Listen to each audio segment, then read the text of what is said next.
Mower Nuts, Mower Mike here at Texas HQ. Today we're going to talk about hydrostatic transmissions on these Zeroturns. Now I've worked on a lot of hydro transmissions over the years, fixing up Zeroturns and selling them. And if there's one thing I hate is taking apart a hydrostatic transmission. So over the years I've learned a couple tricks to check before you actually split that case that could help you fix these hydrostatic transmissions without actually removing it from the tractor or taking them apart. Because once you take them apart, there's a million pieces in there and it's a pain in the butt. So before you do that, let me walk through a couple tricks to see if maybe we can do a quick fix on these and get you mowing again. Alright, so before we actually get over to my secrets, I'm going to show you just a quick lesson on how these hydrostatic transmissions work, specifically on a Zeroturn. So on a Zeroturn tractor, you've got two, one on each side. So it has two transmissions that are independent of each other. That way when you push that handle forward on one side, it's just operating one transmission. And that's what allows you to essentially operate like a dang tank, because they're independent of each other, just like tank treads, which is actually really cool technology. And then if you have a regular lawnmower, it still has a hydrostatic transmission in the rear, but there's not two of them, there's just one. So one thing I want to show you here, this is a hydrostatic out of a John Deere Newer model. This is a sealed model, so it doesn't have the filter where you can actually change the fluid on it, but it's still, you can see how it works. So they're set up like this, where you're going to have the belt coming off the motor and it spins this. So what this is the top of the hydraulic pump. Each one of these transmissions has a hydraulic pump built on the inside of them. And you want that pump to be spinning as fast as possible, because this transmission only works based off high pressure fluid, which is run off this pump, because that high pressure fluid runs from the pump to the actual transmission side of it, and then it hooks up to the wheel right here. So you need high pressure fluid, that pump running as fast as it can, feed high pressure fluid into the transmission, and then back to the pump. So there's two lines essentially going, one high pressure, one low pressure, in and out of this hydrostatic transmission, and they reverse pressures as you go forward and backwards. So one line's high pressure as you go forward, then you go backwards, and reverses that pressure. So that's just a quick overview of how these work. They're really cool technology. And now we'll move over to the tractor and show you a couple tricks. All right, so we're underneath the tractor. Now the first thing you want to check on these transmissions, if you're having slipping issues or if it's not running at all, check the tension of the belt. Now there's a belt on top of these hydrostatic transmissions, and you can feel if it's tight or not. Now in this one specifically, it was going a little loose. I was having a lot of transmission slipping. And what I noticed was that the spring up here was getting a little loose. Now I ragnecked and engineered it here, and I actually put a second spring on it to give it extra tension. So I just drilled an extra hole on each side and put another spring on there. Really, you'd want to replace it with a new spring, but you could try doing the double spring. Personally, the double spring worked out great for me, and it started running again, because you just want that pump running as fast as possible. So the first thing you want to check on these transmissions, don't start splitting them open. Check the tension on the belt and make sure she's getting the power to the transmission that it's running, because these things don't run on their own. They need the big engine up top. So that's trick number one. All right, gang, so now on to my next Zeroturn trick. See what I've got up my sleeve here. So we've checked that we have good tension on the belt up top, and that still didn't work. She's still slipping. Now, if you have a serviceable hydro gear, hydrostatic transmission, look underneath and see if you've got this guy. Now, the non-serviceable ones don't have them because they're sealed. But on the serviceable ones, there's going to be a cap on the bottom, which has got two bolts. This is on the bottom end of the transmission. And what this is essentially a little charging pump. And underneath here, there's some seals that can go bad, that can cause you to have essentially bad seals going between the hydraulic pump and the transmission, and they're real easy to change out. Nobody knows about this, so I'm gonna rip this off. We'll see what's underneath here. It should be 3/8, real simple. Now it is better to actually drain the oil out before you do this, but if not, it's all gonna come out. So you can reference my other video I'm just now posting for that. So now that we've got it off, essentially, you'll see here, this is the cap It's got a little pump in there, which I'm actually going to replace this whole cap with an upgraded version. I'll show you, and I've got a link to the Amazon link down below. But down underneath, I want you to notice that it's got 2 holes in there.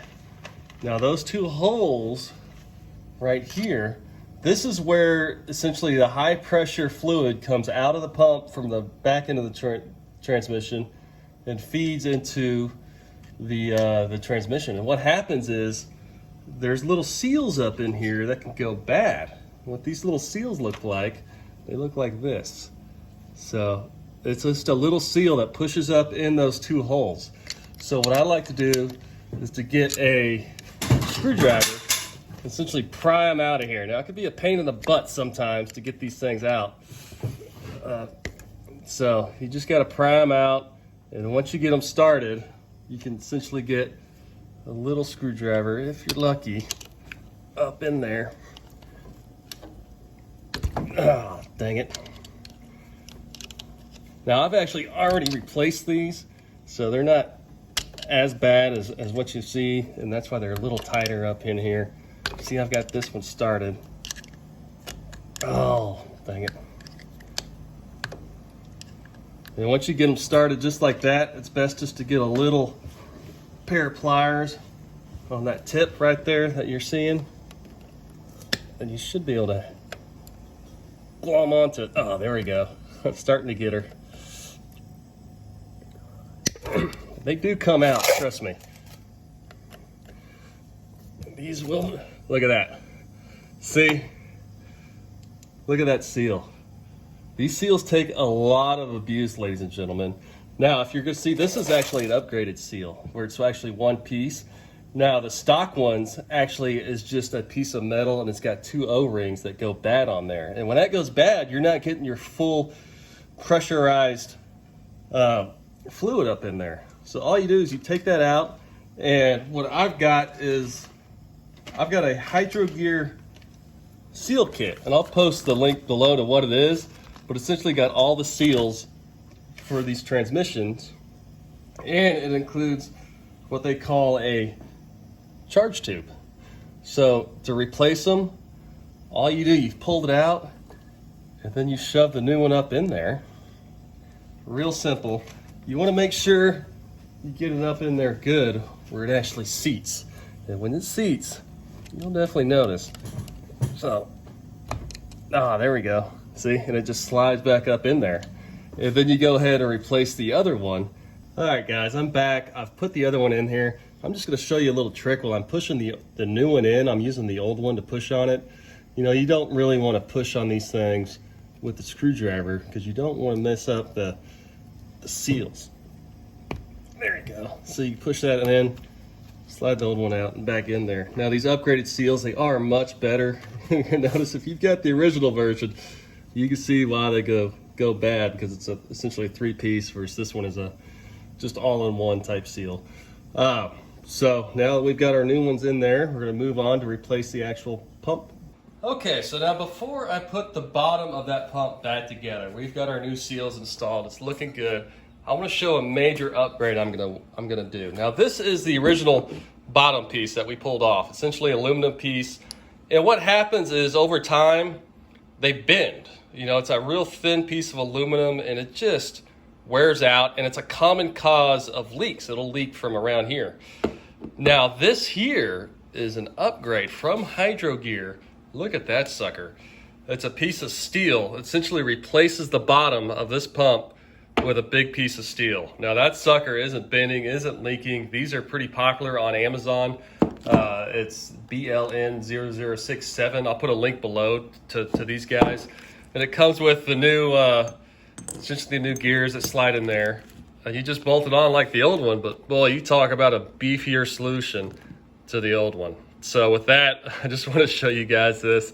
You know, it's probably 60 or 70 bucks, but I'm already taking it off, so I'm going to go ahead and do the upgrade here. Again, the link's below in the video description. So let's get back underneath the tractor. All right, so we're back underneath the tractor. We're going to install our new fancy pump cover. First step, make sure to put the correct seal on here. Your pump cover is going to come with a new seal. I pressed it up in here. There's a little ridge in here. I like to put a little axle grease on the seal itself just to help it push up on there. And then we're going to install our new pump cover. Now you'll notice on this pump cover, one of these is keyed on the inside. And now this shaft coming off, it does have a flat spot on it. You do want to line up with essentially that flat spot there on that inner thingamabobber. So line her up. This is such a good piece. Look at that. Just slides right up on there. Talking about just a manly piece of metal. I mean, I'd dig the crap out of this. Even if I didn't need it, I'd still put it on there. And then you just tighten her up just to make sure it's flush against the very top there. That way you get a good seal on her. And as I said, you know, this is great because it's going to keep that pump bottom from flexing. There's all sorts of problems with these suckers leaking, and this is your permanent solution.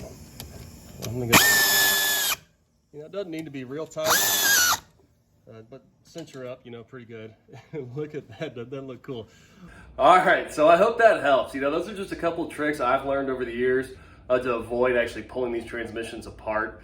So remember, just 3 things here. Change the oil on them and bleed them correctly. You can check my other video for that. Make sure you have tension on that belt. Make sure it's tight and it's getting the power it needs, and make sure you have a good spring tension or a new belt. And third, you know, check that little charging pump underneath. That is a great little fix that could solve you a lot of headaches instead of just tearing apart the whole transmission. So with that, you know, all the parts I've used in this video are listed down below in the description on Amazon links, so use those, get your own stuff, and get to fixing a hydro gear transmission. Don't be scared, they're fun. Hey, if you could get one of these things cheap and fix a hydro gear transmission for $100, you are winning in my book. So with that, please subscribe. Mower Mike out.